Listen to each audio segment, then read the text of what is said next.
আচ্ছা, তোমরাও কি আমার মতো একই নেল আর্ট বেশি দিন রাখতে চাও না? তো তোমরা নেলটাকে রিফিলিং করাতে পারো।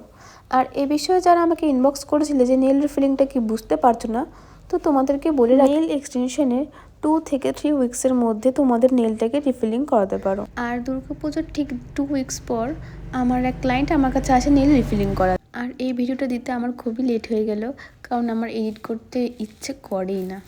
তো আজ আমি সেই কাজটাই তোমাদের সাথে শেয়ার করছি।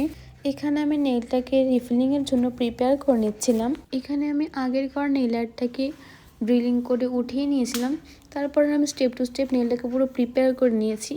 তো এখানে আমার জেল দেওয়া কমপ্লিট হয়ে গেছিলো। আর অ্যাসিটন দিয়ে পুরো নেলসটাকে মুছে নিচ্ছিলাম ভালো করে। আর এরপর আমি ড্রিলিং বাফিং করে আবার নেলটাকে পুরো প্রিপেয়ার করে নিয়েছি পলিশ পরানোর জন্য। ক্লায়েন্টের ডিমান্ড ছিল সে ক্যাটস আইয়ের উপরে কিছু আর্ট করাবে, তো এখানে আমি বাটারফ্লাই আর ক্যাট আই দিয়ে একটা আর্ট করেছি। তো তোমরা শেষ পর্যন্ত ভিডিওটা দেখে আমাকে জানিও কেমন লাগলো আমার কাজ। আমার পরবর্তী নেল এক্সটেনশন ব্যাচ খুব তাড়াতাড়ি শুরু হচ্ছে। তোমরা যারা আমার কাছে নেল এক্সটেনশন শিখতে চাইছো বা নেল এক্সটেনশন করাতে চাইছো, তারা আমার সাথে নিচে দেওয়া নাম্বারে কন্ট্যাক্ট করে নিও।